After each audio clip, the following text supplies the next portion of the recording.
Graça e paz, meus caros irmãos.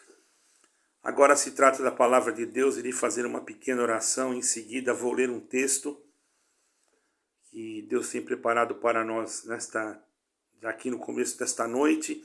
E para aquele que quiser ouvir, não repare que eu não estou, minha voz não está muito boa, estou meio rouco devido ao frio. Aqui em Portugal está muito frio. Nós vamos orar então. Senhor nosso Deus, nosso Pai, em nome de Jesus, o teu amado Filho, agora nós vamos te pedir que tu nos ilumina, Senhor, na exortação da tua santa, bendita e poderosa palavra, Senhor.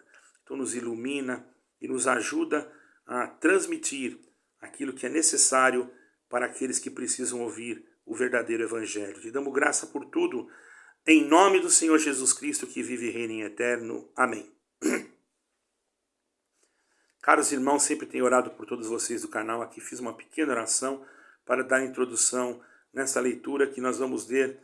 Vocês podem pegarem a palavra de Deus e podem abrir em Atos capítulo 28, se alguém quiser acompanhar. Será poucos versículos, mas nós vamos fazer a leitura da palavra a partir do versículo 17, ok? E aconteceu que 3 dias depois Paulo convocou os principais dos judeus e junto eles disse: Homens, irmãos, não havendo eu feito nada contra o povo ou contra os ritos paternos, vim contudo preso desde Jerusalém, entregue nas mãos dos romanos, os quais, havendo me encaminhado, queriam soltar-me por não haver em mim crime de morte. Mas opondo-se aos judeus, fui-me forçoso a apelar para César, não tendo, contudo, de que acusar a minha nação. Por esta causa, vos chamei para vos ver e falar, porque pela esperança de Israel, estou com esta cadeia. Então, ele estava ali, ele poderia ter ido embora, mas ele aqui quis dizer que ele estava ali porque ele tinha cidadania romana, mas também era judeu. Então ele apelou para César. Certo, irmãos? Nós percebemos na história de toda a humanidade, pessoas tentaram parar o evangelho. E não é diferente hoje, viu, irmãos? A gente está tendo uma decepção muito grande com algumas denominações e é o mesmo espírito. Tentaram parar o evangelho, porque nesse livro a evidência que requer um veredito, que é um veredito, irmãos, que ninguém pode negar. Certo, irmãos? Que é uma palavra que ninguém pode negar. Muitos, que está escrito é veraz, né? E muitos, irmãos, dos homens no passado, que não tinham esse conhecimento, tentaram parar o avanço do Evangelho. Se nós formos olhar para a história, em 300 depois de Cristo, o imperador romano chamado Diocleciano, irmãos, ordenou que todas as Bíblias fossem queimadas e ele pensou que destruindo as Bíblias ele poderia destruir o cristianismo. E se enganou, se enganou. Qualquer que fosse pego, irmãos, com uma Bíblia, presta bem atenção nisso, por isso que existem essas denominações aí que estão desqualificando a Bíblia, e isso não é de Deus, tá, irmão? Por que tanto falam que a Bíblia contém a palavra de Deus? Parece que não tem prazer de falar que a Bíblia é a palavra de Deus. Vejamos, irmãos, que Diocleciano ordenou para queimar as Bíblias e ele pensou que destruindo as Bíblias, enfim, acaba com toda essa história, mas não foi bem assim. Não foi bem assim. Qualquer que fosse pego naquela época com a Bíblia na mão era executado, irmãos, cruelmente. Era lei naquela época. Veja bem, irmão, como nós podemos entender aqui nesse capítulo, nesse versículo tão pequeno, que ninguém pode deter o Evangelho. Mas será que você não pode deter o evangelho? Presta bem atenção. Ninguém pode, incluindo você também. Você também não detém. Ninguém detém. 25 anos depois do edito de Diocleciano, irmãos, 25 anos depois, um novo imperador chamado Constantino se tornou um crente e ordenou que fossem feitas às custas do governo 50 cópias perfeitas da Bíblia. Você não pode parar o evangelho.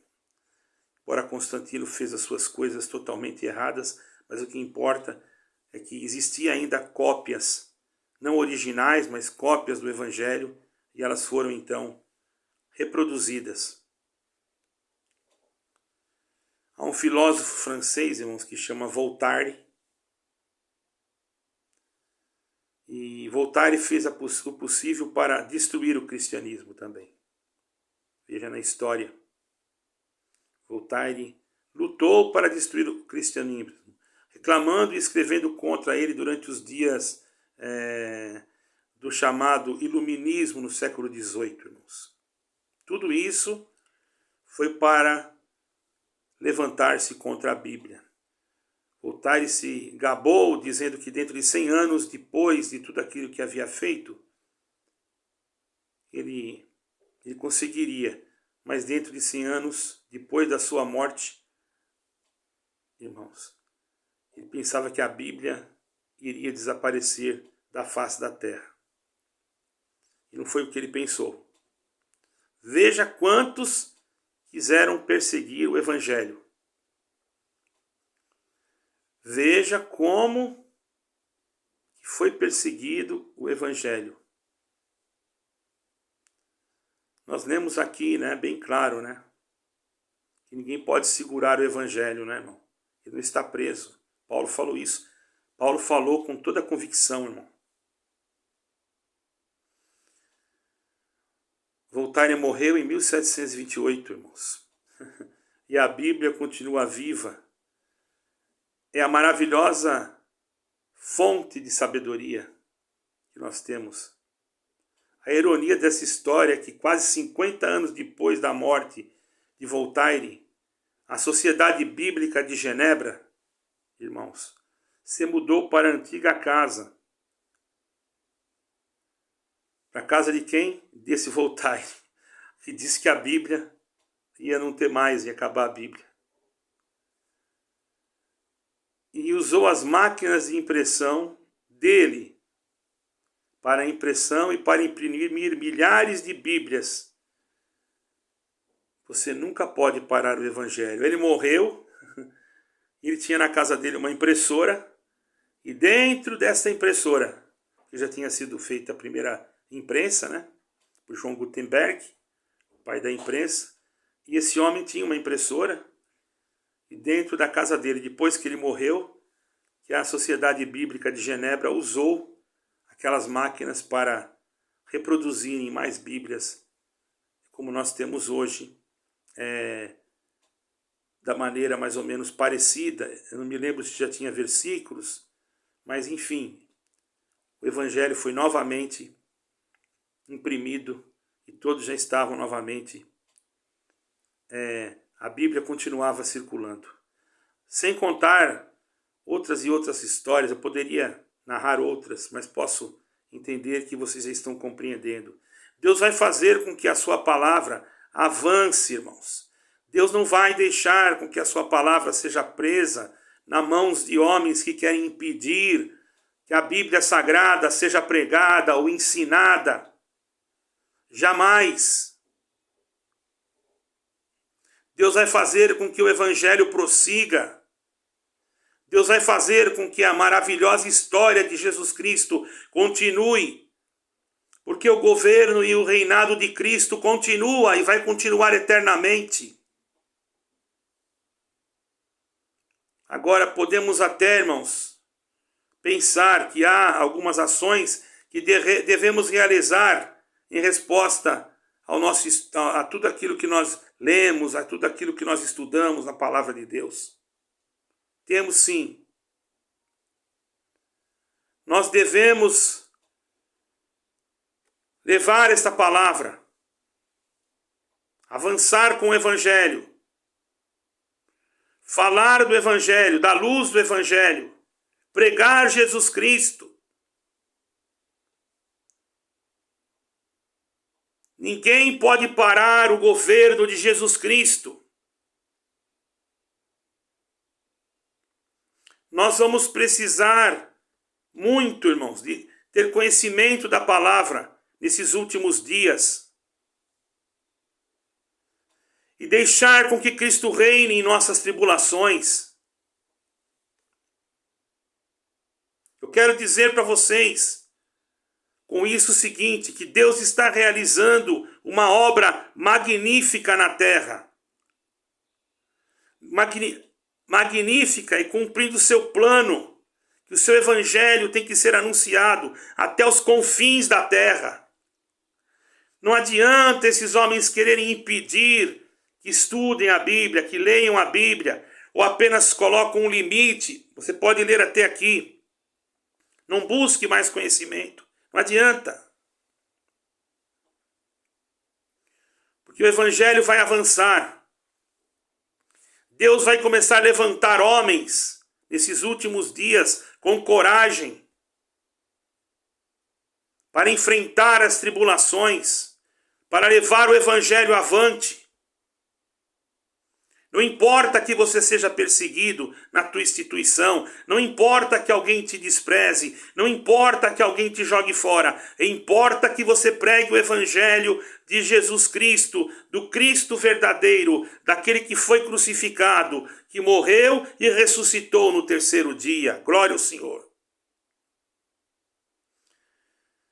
Paulo, irmão, passou tantas coisas, nós vamos ler em 2 Coríntios 11, ele escreve sobre o que ele passou. Ele apanhou com varas em 5 ocasiões diferentes. Ele fala sobre isso. Pessoas tentaram apedrejá-lo, tentaram matá-lo. Ele passou por como náufrago. 3 vezes. Não foi uma vez só, não. Teve fome. Sede, passou frio, nudez. Lê lá em 2 Coríntios 11, versículo 24 a 48. Vai ler, é bom ler a Bíblia. E mesmo assim, Paulo sabia que Deus era soberano e que ele estava trabalhando no meio das suas tribulações para que o evangelho fosse avante, né? Em frente, podemos dizer essa palavra. Então podemos entender aqui nesta leitura tão pequena, irmãos. Mesmo que as lutas se levantam contra nós, mesmo que venham as guerras, não é? Mesmo que venham pessoas querendo nos impedir, temos que saber uma coisa, que nós temos uma esperança de vida eterna, porque reconhecemos que a Bíblia é a palavra de Deus. Reconhecemos que tudo que está escrito nela provém de Deus, não colocando em xeque nada do que está escrito. Ah, mas há algum errinho de tradução. Irmão, você vai, por causa de alguma coisa que foi traduzida diferente, você não pode desfazer da Bíblia. Mesmo porque existiam muitos tipos de tradutores. E existem palavras que não existem para nós aqui em Portugal e nem no Brasil. Então, irmãos, vamos ter esse conhecimento. No Antigo Testamento ensinava uma crença que um Redentor prometido viria para nos salvar. Infelizmente, muitos deles ainda, quase que a maioria, estão esperando esse Redentor. Mas não queiram pensar vocês que são todos, que já estão muitos crendo em Yeshua. Muitos. E nos últimos dias haverá sim um momento que Deus vai cumprir a promessa que ele fez para Abraão. Porque está escrito que naqueles dias, diz o Senhor, que todo aquele que invocar o nome do Senhor será salvo. Que olhar para o monte de Sião e invocar para o nome do Senhor será salvo. A esperança de Israel. Ele vai se manifestar ainda como a esperança de Israel. Será um Muita gente, será que diz a palavra que será uma remanescente? Mas o Senhor vai cumprir. É promessa do Messias, é promessa do Senhor.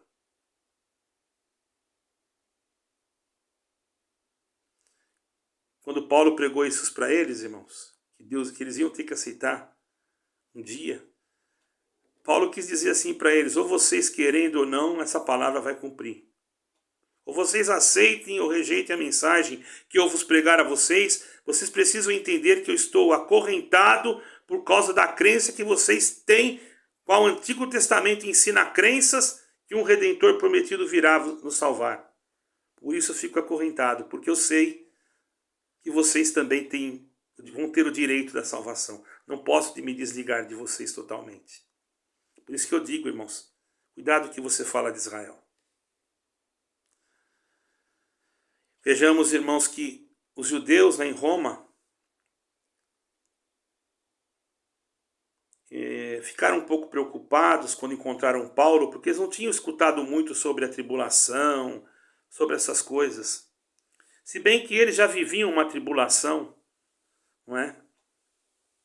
Eles já eram perseguidos de dia e de noite, não era como hoje aqui, não. Nós falamos em perseguição e não sabemos nem o que é ser perseguidos perante aqueles homens, né?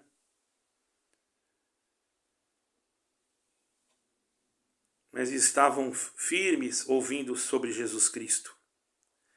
Estavam curiosos também, exatamente, porque eles não queriam saber mais. Quantos homens que vivem nesse mundo presente, e você vai perguntar para ele se ele quer saber de Jesus Cristo, e ele não quer, irmão, porque tem muito dinheiro, né? Porque acha que o dinheiro dele vai resolver os problemas. Aí eis a questão. Uma coisa tinha, irmãos, de interessante, os gregos, que também ali estavam, eles eram muito curiosos, fazia parte da cultura deles, né? E eles estavam curiosos para saber também exatamente, e eles queriam ouvir mais sobre essa fé que eles se referem. Negativamente eles se referiam, como uma seita, né? Eles chamavam, porque eles não conheciam.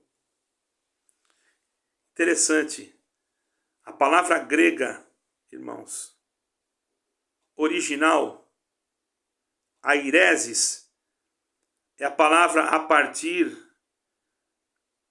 da qual nós formamos heresia. Eles acrescentaram, na última parte do versículo 22, eles sabem que em toda parte se fala contra ela. Então eles sabiam que em toda parte se falava contra a Bíblia. Então eles colocaram a hereses, como se fosse uma heresia. Porém não adiantou, irmãos. Porque quando eles começaram a ver as manifestações dos milagres, das obras, quando eles começaram a ver, irmãos, que Deus estava fazendo um milagre, eles começaram a perceber que aquilo que estava sendo pregado era verdade. Ali já foi um polo de um cristianismo verdadeiro. Infelizmente, Roma se perdeu e se deixou levar por a apostasia final, pelo dragão, pela serpente, e hoje nós sabemos todas as coisas e não vamos poder entrar em detalhes, porque senão pode nos prejudicar.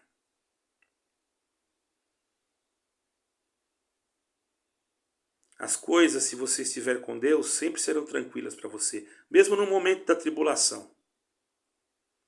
Mesmo que você esteja passando alguma dificuldade, mas para você vai ter que passar a tranquila, porque você sabe que Deus está com você. Ou acontecendo ou não acontecendo, ou vivendo ou morrendo, se você é de Cristo, você será sempre de Cristo.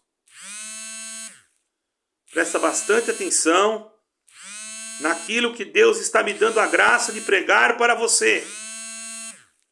Eu tenho quase certeza, irmãos, que o plano de salvação que Deus tem na tua vida, na minha, é algo magnífico, é algo crucial. Nós não devemos jamais negar que nós temos o conhecimento bíblico de Jesus Cristo, o nosso único e pessoal Salvador, aquele que pode fazer mudar a nossa história.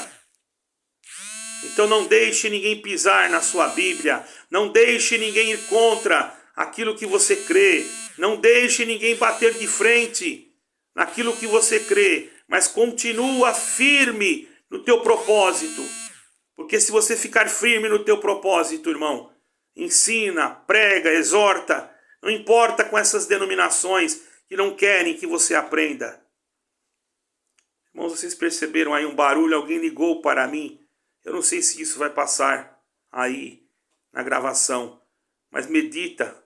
Eu aconselho que vocês leiam o livro de Atos, o livro da história de todos os apóstolos e daqueles que creram, que batalharam pelo Evangelho de Cristo e que jamais impediram ninguém de se dedicar na leitura e no estudo das Sagradas Escrituras. Essa era a igreja primitiva. Se a sua igreja não age dessa maneira, ela não é primitiva. Ela já está tomada de alguma coisa diferente. E eu te aconselho a orar para que Deus possa te iluminar aonde você possa ir para poder servir a Deus de uma maneira melhor. Porque Deus sempre merece o melhor. Então guarde esse conselho que saiu desse versículo tão pequenino, mas de tão grande poder. 28, versículo 17 de Atos dos Apóstolos. Deus abençoe a todos e fiquem com Deus. Amém e amém.